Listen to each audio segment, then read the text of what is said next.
ভেবেছিসটা কি? হ্যাঁ, আর আপনি, আপনারও কি বুদ্ধি শুদ্ধি বলে কিচ্ছু নেই?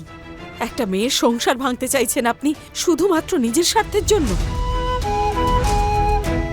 নিজের লাভের জন্য আপনার মেয়ের সংসার ভেঙেছে? হ্যাঁ, একেবারে নিশ্চয়ই আপনি ভেঙেছেন ওর সংসার। বৌদি, তোমরা না একটু বুঝে শুনে কথা বলো। আমি না তোমাদের টাকায় খাচ্ছি, না তোমাদের ভরসায় বেঁচে আছি, না তোমাদের বাড়ি গিয়ে থাকছি। তাই তোমাদেরও কোনো রকম অধিকার নেই কোনো কথা বলার। টেনে একটা থাপ্পড় মারলে না তোর মাথাটা ঠিকঠাক কাজ করবে। আরে তোর এইরকম ভাবনা চিন্তার জন্যই না আজ তোর জীবনটা এই জায়গায় এসে দাঁড়িয়েছে। কত কষ্ট করে আমি তোর বিয়ে দিলাম। অনেক হয়েছে, এক্ষুনি তুই তোর নিজের জিনিসপত্র গুছিয়ে নে আর আমার সঙ্গে চল। আমি নিজে গিয়ে তোকে তোর শ্বশুর বাড়িতে রেখে আসবো। মা, আমাকে ভালো করে চেনো তো? এমনটা তো নয় যে তুমি যেটা বলবে আমি সেটা চুপচাপ মেনে নিয়ে তোমার পিছু পিছু চলবো। তাছাড়া যে মানুষটা দুঃসময় আমার সঙ্গ দিয়েছে, সেই সময় যখন আমার আপনজনরা হাত তুলে দিয়েছে, তুমি সেই মানুষটাকে নিয়ে এত বাজে কথা বলছো মা? কিন্তু হ্যাঁ, তো কি হয়েছে? জোনার বাড়িতে আসতে হয়েছে কারণ উনি আমাদের সংসার ভেঙে ফেলার চেষ্টা করছেন। বৌদি,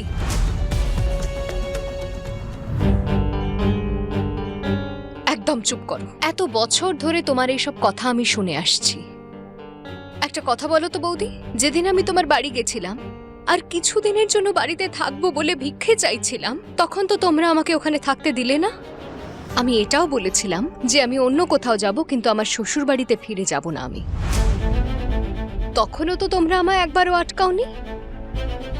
আর এখন এখন তোমাদের আমার শ্বশুর বাড়ি নিয়ে মনে ভয় জন্মাচ্ছে। এটাই ভাবছো তো যে তোমাদের মাথার ওপর দায়ভার আসবে, নাকি এটা ভাবছিলে যে পুরো পাড়ার সামনে তোমাদের সবার বদনাম হবে যেই মেয়েটা নিজের শ্বশুর বাড়ি ছেড়ে চলে এসেছে? কিন্তু তুই তোর শ্বশুর বাড়ি ছেড়ে এলি কেন? ওরা কি তোর সঙ্গে কোনো জোর জবরদস্তি করেছিল নাকি? বল, মেরেছিল তোকে? মা, এই একটা কথাই না তুমি কখনো বুঝতে পারবে না। সব সময় না কোনো মানুষের ওপর হাত তোলার প্রয়োজন পড়ে না। কখনো কখনো কিছু অপমান ততটাই কষ্ট দেয়। তোমার জামাই জানিয়েছে যে ও আমার সঙ্গে থাকতে চায় না। ও এটাও বলেছে যে আমি ওকে আজ অবধি কখনো সুখী রাখতে পারিনি। ও যেমন মেয়ে চেয়েছিল আমি তেমনটা কখনোই হতে পারিনি। এবার এতগুলো কথা শোনার পর ওখানে থাকাটা কি আমার কাছে অপমানের থেকে কিছু কম মা? আরে যার সঙ্গে আমায় সারাটা জীবন কাটাতে হবে সেই আমায় বারবার অস্বীকার করছে, তারপরেও আমি কি করে থাকবো ওর সঙ্গে? খুব বড় বড় কথা বলতে শিখে গেছিস তুই, আর কিছুই তো পারিস না। আরে বেশিরভাগ মেয়ের সঙ্গে তো এটাই হয়ে আসছে যুগ যুগ ধরে। আমাদের মেয়েদের কপালে না এটাই লেখা থাকে অহনা, আমাদের খুব বুঝে শুনে চলতে হয়। কিন্তু না, তুই তো আলাদা, তোর তো সব কিছু নিয়েই প্রবলেম। বল, আরে সব বাড়িতেই ঝামেলা অশান্তি হয়, তার জন্য কি সবাই সম্পর্ক ভেঙে দেয়? মা, এটা কোনো সাধারণ বাকবেতনটা নয়। এটা একজন মানুষের ইচ্ছা আর নিজের অধিকারের ব্যাপার। তুমি কি জানো অর্জুন যদি এখনো আমার সঙ্গে থাকে তাহলে ওর মাথায় কি চলতে থাকবে? যদি ওর জায়গায় অন্য কোনো মেয়ে থাকতো যে ওর থেকে বেশি যোগ্য হতো, তো হয়তো আমি তার সঙ্গে বেশি সুখী থাকতে পারতাম। আর আমি ওর এই ইচ্ছেটা পূরণ করতে চাই।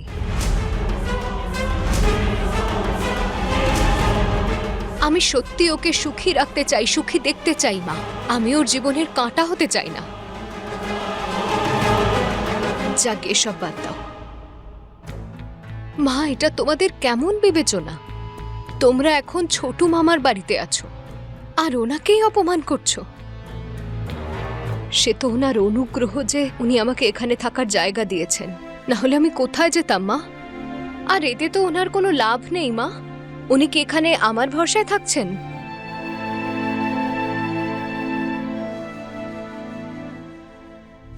আপনার তো অনেক বয়স হয়েছে না? অহনা বলছিল আপনি নাকি কোথায় পড়ান টড়ান। তাহলে আপনার বুদ্ধি দেখলো কি বলে? একটা এমন মেয়ে যার কিনা বাবা নেই আর ওর মা অন্যের ভরসায় বেঁচে আছে, সেরকম মেয়েকে আপনি তার শ্বশুর বাড়িতে পাঠানোর কথা ভাববেন না? আপনি এমনটা কেন করেননি যেটা সব বাড়ির বয়োজ্যেষ্ঠরা করে? তাই তো আমি বলছি, নিশ্চয়ই আপনি কিছু না কিছু সুযোগ তো খুঁজছেন। একটু বলুন তো, আমার তাতে লাভ কি যদি আপনাদের মেয়ে আমার বাড়িতে থাকে? হ্যাঁ, ও আমার জন্য খাবার রান্না করে দেয়, কিন্তু আমি তো রান্নার লোক রাখতে চেয়েছি, আর আপনার মেয়ে তো পরিষ্কার জানিয়ে দিয়েছে ও আমার জন্য কাউকে রান্না করতেই দেবে না। যদি আজকে ও অ্যালাউ করে তো আজকেই আমি রান্নার লোক রাখবো। আর এই যে আপনি বলছেন, বড়দের কাজ হলো এইসব ঝামেলা মিটিয়ে দেওয়া, জোর জবরদস্তি ঠিক করে দেওয়া সবার ক্ষেত্রে কি ঠিক হয়? আত্মসম্মান প্রত্যেকটা মানুষের অধিকার। আপনি আমায় দোষারোপ করতেই পারেন, কিন্তু তার মানে এটা নয় যা বলছেন সেটাই সত্যি। বুঝতে পারছি আপনি মা, দুঃখ পাচ্ছেন, তাই চাইছেন যে মেয়েটার সংসারটা বেঁচে যাক। আপনার জীবনেও যথেষ্ট জটিলতা, কিন্তু বাকি সবাই তো চেষ্টা করতে ত্রুটি রাখেনি। ওর বড় যা, শাশুড়ি মা সবাই এসেছিল। যদিও ফিরে যেতেই চাইতো তাহলে ওরা ওকে মাথায় করে নিয়ে যেত, কিন্তু ওই তো যায়নি। তার মানে এটাই যে ওর মাথার মধ্যে কিছু একটা চলছে। তাতে আমি কি করতে পারি বলুন তো? আপনার মেয়ে অন্য কোথাও থাকবার কথা ভাবছিল, একদমই এখানে থাকতে চাইনি, কিন্তু আমি ওকে আটকেছি যাতে অন্য কোনো বড় ঝামেলা আর না হয়। যদি এটা অপরাধ হয় তাহলে আমি অপরাধ করেছি। এই মেয়েটাকে একা ছেড়ে দিতে পারি না আমি, আর এমনিতেও দিনকাল ভালো নয় আজকাল। যদি কিছু অনর্থ ঘটে সেই জন্যই ওকে আমি আটকেছি। এটা কি আমার ভুল ছিল? আমি এসব কিছু জানি না। অহনা, মা তুই কি সত্যি সত্যি তোর শ্বশুর বাড়িতে ফিরবি না? দেখ আমি তো এসেছি, আমি নিজে তোকে তোর শ্বশুর বাড়িতে দিয়ে আসবো। এখন আর কোনো চান্সই নেই মা, আর এখন তুমিও আমায় কিছু বলতে পারবে না, কারণ তোমারও কোনো অধিকার নেই এতে। যখন আমায় বাড়ি থেকে বার করে দেওয়া হয়েছিল তখন কি তুমি জানতে আমি কোথায় যাব? আমার মা হয়েও আমার বিপদের সময় আমার সঙ্গ তুমি দাওনি মা। তোমায় তো আমি বলেছিলাম যে ওই বাড়িতে আমি আর কোনোভাবেই ফিরে যাব না। সে তো তোমার সামনে আমার ফোন এলো, তাই তুমি জানতে পারলে আমি এখানে আসছি। কিন্তু তুমি এটা তো জানতে না যে আমি এখানে থাকবো। সে তো ছোটু মামা আমায় আটকে দিল, কিন্তু তুমিও তো এই সব কিছু জেনেও আমাকে জায়গা দাওনি মা। আর বৌদি তোমরাও তো বলতে গেলে আমার সঙ্গে এটাই করেছো, তাই না? আমাকে বাড়ি থেকে ধাক্কা দিয়ে বাইরে বার করে দিয়েছো। আর আজ তোমরা এখানে এসেছো যাতে সমাজে তোমাদের বদনাম না হয়, ছিছি না করে লোকে, তোমাদের প্রেস্টিজ বজায় থাকুক। কিন্তু তোমাদের প্রেস্টিজ বাঁচানো আমার কর্তব্য নয়। যেমন আমার আত্মসম্মান নিয়ে তোমাদের কোনো কদর নেই। আর এমনিতেও মা, আমি সিদ্ধান্ত নিয়ে নিয়েছি, আর আমি এর থেকে আর পিছিয়ে যাব না। তাহলে কি করবি তুই? সত্য মামার কাজের লোক হয়েই থাকবি?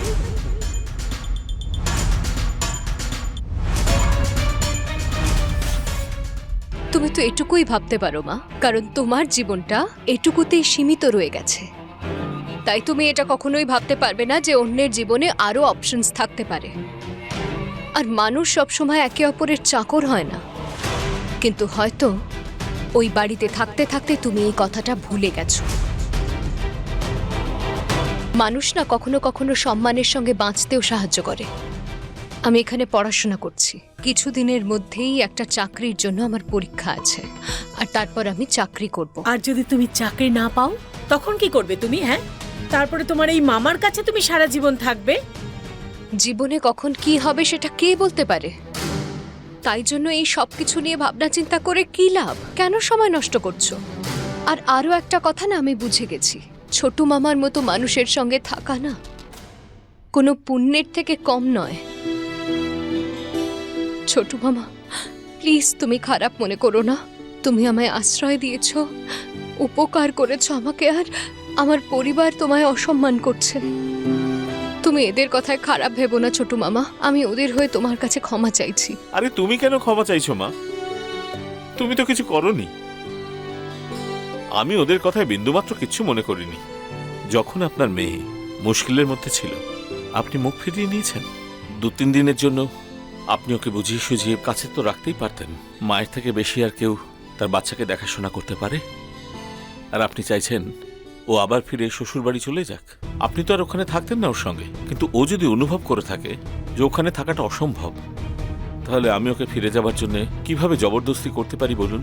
বিশ্বাস করুন, আমি মোটেও চাই না যে ওদের ডিভোর্স হোক, কিন্তু শুনে রাখুন, আপনার জামাই এখানে এসে ডিভোর্স পেপারের ওপর ওর সাইন নিয়ে গেছে। আপনি কি এটা জানেন? হ্যাঁ জানি, কিন্তু এই সব কিছু তো হয়েছে আমার মেয়ের জেদের জন্যই, তাই না? ও এখনো যদি গিয়ে পায়ে ধরে ক্ষমা চেয়ে নেয় না, তাহলে সব ঠিক হয়ে যাবে। অর্জুন খুব ভালো ছেলে। আমি কারুর পায়ে ধরে তার বাড়িতে কেন থাকবো মা? আমি আজ পর্যন্ত তোমারও পায়ে ধরিনি তোমার সঙ্গে থাকার জন্য, তাহলে আমি হঠাৎ অন্যের পায়ে কেন পড়ব? তাও সেখানে যেখানে আমার থাকার অধিকার আছে, সেখানে আমি পায়ে ধরে থাকবো? সে তো আমি ওদেরকে দয়া করে ওদের বাড়ি ছেড়ে চলে এসেছি। তাই আজ তোমার জামাই আমায় দিয়ে ডিভোর্স পেপারে সাইন করিয়ে নতুন একটা সংসার পাততে পারবে। যদি আমি ওখান থেকে না আসতাম, ওখানেই যদি থাকতাম, তাহলে কি সেটা ওর জন্য সম্ভব হতো? শুধু আমার উপর রাগ থেকে যেত। তোর মনটা কি কঠিন রে অহনা? তুই এতগুলো দিন ওর সাথে থাকলি, সংসার করলি, তোর কি ওর ওপর একটুও মায়া পড়েনি? নাকি অন্য কাউকে তোমার ভালো লেগেছে? হ্যাঁ,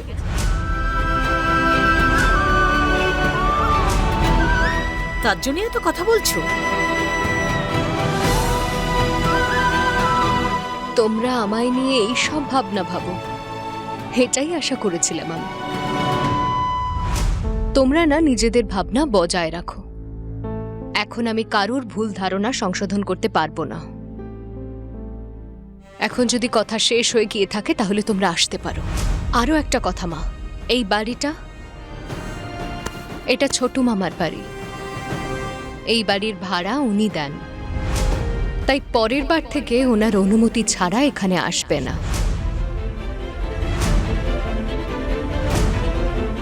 আর যদি পরের বার আসো, তাহলে হয়তো আমি আর দরজাই খুলব না। অহনা,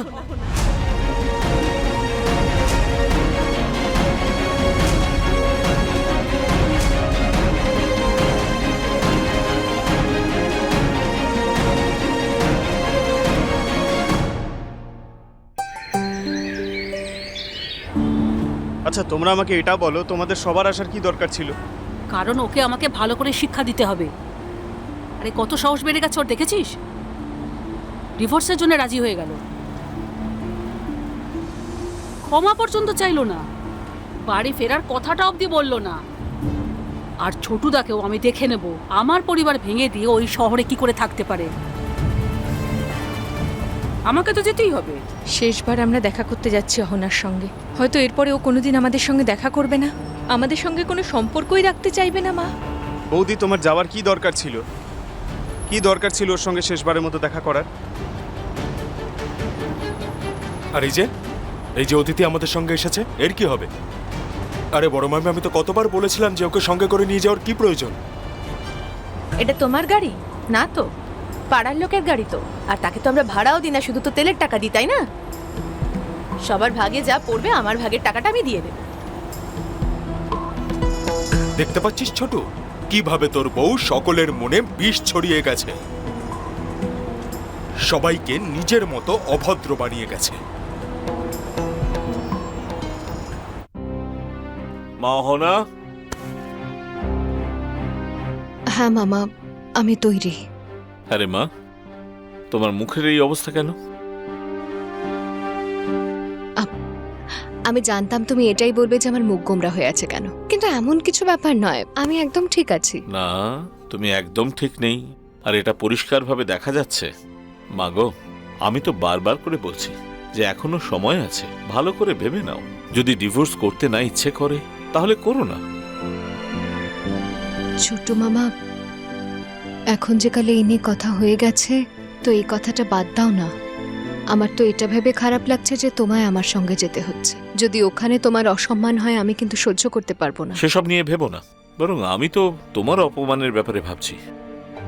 সন্তানের অপমান মানে তাদের বাবা মায়েরও অপমান। তোমায় তো নিজের মেয়ে বলেই মনে করি। জানি আমি, আর আমিও তোমাকে আমার বাবার থেকে কম মনে করি না। এখন তুমি নিজেই বলো, একজন মেয়ে হয়ে কি আমি তোমার অপমান হতে দেখতে পারবো? সবকিছু তো ফাইনাল হয়ে গেছে, তবে অকারণে আমায় কেন কথা শোনাবে? আমি তো কিছু করিনি, আর এটাও তো চাই না যে তোমাদের ডিভোর্স হোক। জানি না ছোট মামা, হয়তো লোকজন এই কথাটাই ছড়াবে। যেটা সত্যি নয় সেটাকে আমি ভয়ও পাই না। অহনামা, সকাল থেকে কিচ্ছু খাওনি, বলেছিলে পরে খেয়ে নেব। তুমি কিছু খেয়েছো? মামা, আমি ফিরে ঠিক খেয়ে নেব। কিছুদিন ধরে লক্ষ্য করছি যে তুমি একদমই ঠিক করে খাওয়া দাওয়া করছো না, ঠিক করে ঘুমোচ্ছও না। আমি সব জানি। আরে বাবা, সে তো পড়াশোনা করছি, তাই জন্য। পড়াশোনা করার সময় টাইমের কোনো খেয়ালই থাকে না, আর তারপর রিভিশন দেওয়ার থাকে, তো সেই জন্যই রাতে আর ঘুম হয় না। আর আমার কি ঘুম পায় না নাকি? আমি কি এমনিই জেগে থাকি নাকি? পল্টু দাদা, তোমাকে না বাড়ির বাকি বউদের ব্যাপারে কোনো পরামর্শ দেওয়ার দরকার নেই। হ্যাঁ, তুমি তোমার নিজের বউয়ের ব্যাপারে যা ভেবেছো সেটা যথেষ্ট। আর হ্যাঁ, আমাদের ব্যাপারে ভাবার জন্য আমাদের স্বামীরা এখনো আছে এবং তারা বুদ্ধিমানও। ছোট একদম ঠিক কথা বলছে। আমরা তো তোমার সাথে কথাই বলছি না, তাহলে তুমি কথা বলছো কেন? আর এই খবরটা তোমাকে কে দিল যে তোমার দাদার অনুমতি ছাড়াই আমি এখানে এসেছি? আর সব থেকে বড় ব্যাপার হলো এটা যে আমরা মায়ের সঙ্গে আছি, মা নিজে আমাদের সঙ্গে আছে, আর উনি যদি অনুমতি দিয়েছেন তাহলে তুমি আমাদের ছোট বড় কথা শোনাচ্ছ কেন? আর হ্যাঁ, কথা বলতে বলতে নিজের সীমারেখা ভুলে যাবে না। মনে রাখবে, তোমার এখানে কাউকে কোনো কথা বলার অধিকার নেই। ঠিক আছে ঠিক আছে, তোমরা ছাড়ো এসব। আমি সিদ্ধান্ত নিয়ে নিয়েছি, আর অহনার সঙ্গে আমার কোনো সম্পর্ক নেই। ও বাড়িতে আর ফিরে আসবে না, ব্যাস।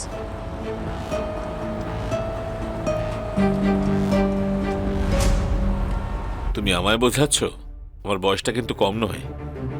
এইসব তো ঠিক আছে, কিন্তু এই খাওয়া দাওয়া ছেড়ে দেওয়া আর না ঘুমোনো, এটা ঠিক কথা নয়। মামা, এখন আমার শুধু একটা চাকরি জোগাড় করতে হবে, তাই জন্য এত পরিশ্রম করছি। পেয়ে যাবে তুমি চাকরি, আমি বলছি তো, অবশ্যই পাবে। জাস্ট কয়েকদিনের মধ্যে তুমি কতটা প্রোগ্রেস করেছো, তাহলে কেন পাবে না চাকরি? শুধু তুমি আশীর্বাদ করো ছোট মামা, যাতে আমি সফল হতে পারি। আমি যেন সত্যি একটা চাকরি পাই। পাবে পাবে, তুমি চাকরি পাবে, আর দেখবে তোমার এই পরিশ্রমের ফল অবশ্যই পাবে। একটা কথা লক্ষ্য করেছো মামা? আমার মাও আমাকে সাপোর্ট করলো না। মা ও বৌদির সঙ্গে মিলে আমাকে কত বাজে কথা বলে গেল। তোমার মা না একজন খুব অসহায় মানুষ, তার উপর রাগ করো না। এখন তুমি বলো, উনি কি করতে পারেন? যদি ওনার কাছে টাকা পয়সা থাকতো, নিজের বাড়ি থাকতো, তবে তোমায় অসহায় অবস্থায় ছাড়তেন? হ্যাঁ, তখনও আমায় ছেড়ে দিত মামা, কারণ আমার মা মনে করে যে বিয়ের পরে মেয়েদের তার শ্বশুর বাড়িতেই থাকতে হয়। যদি মেয়ে সংসার সামলাতে না পারে, তার দোষ গিয়ে মেয়ের ওপরেই পড়ে। শ্বশুরবাড়ির লোকের কখনো ভুল হতেই পারে না। শ্বশুরবাড়ির লোক যেমনই ব্যবহার করুন, সব ঠিক, সব যুক্তিযুক্ত। মেয়েকেই সব মেনে নিয়ে চলতে হবে। আর যদি স্বামী কখনো বলে দেয় যে আমার তোমাকে পছন্দ নয়, তখন সেটা শুনেও নাকি তার সঙ্গে থাকতে হবে। সেভাবেই থাকতে হবে যেভাবে তোমার স্বামী তোমায় পছন্দ করবে। শোনো মা, ওনাদের যুগে এরকমটাই হতো, সেটাই শিখেছেন, সেজন্যই এমনটা বলেন। রাগ করো না এইভাবে। রাগ করে বা কি করব? আমারই তো মা, কি লাভ?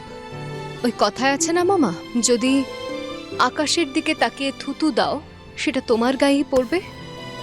আমি তো শুধু এটাই ভাবছিলাম মামা, যে আমার যদি তোমার সঙ্গে আলাপ না হতো, তাহলে তো আমার কেউ থাকতো না, কেউ না।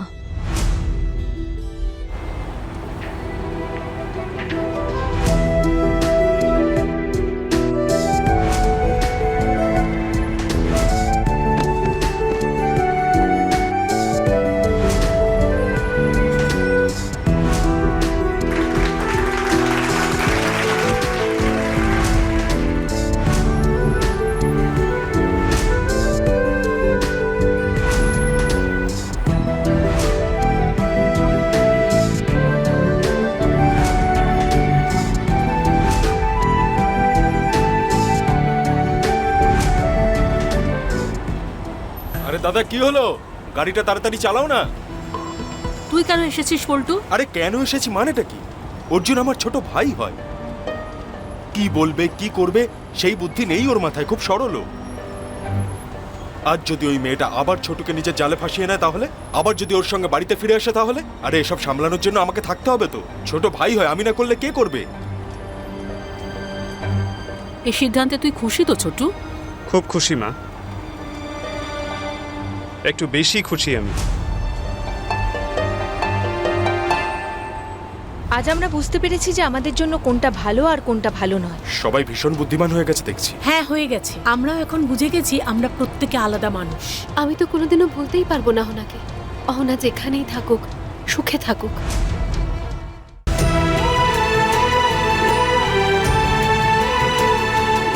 মা দুর্গা করুন যে এই খুশিটা যেন সারা জীবন থাকে তোমার কাছে।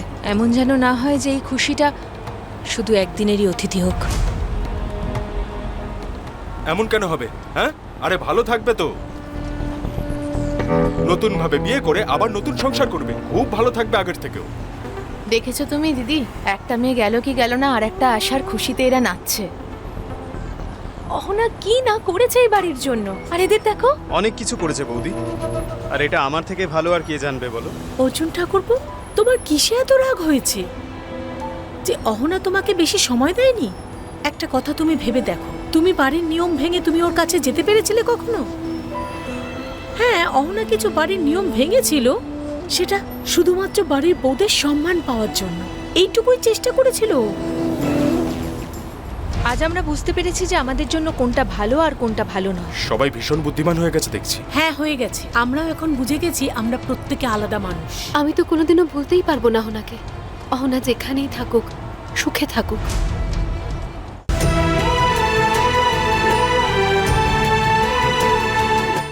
আজ আমরা বুঝতে পেরেছি যে আমাদের জন্য কোনটা ভালো আর কোনটা ভালো নয়। এত বছর তো আমরা চোখ বন্ধ করে বসেছিলাম, যে যা বলেছে শুধু সেটাই মেনে এসেছি। হ্যাঁ হ্যাঁ, এখন তো তোমরা সকলে ভীষণ বুদ্ধিমান হয়ে গেছো। হ্যাঁ, হয়ে গেছে।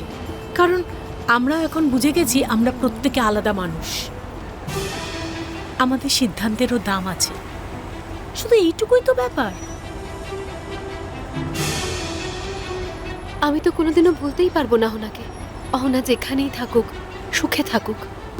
এটুকুই প্রার্থনা করবো ওর জন্য।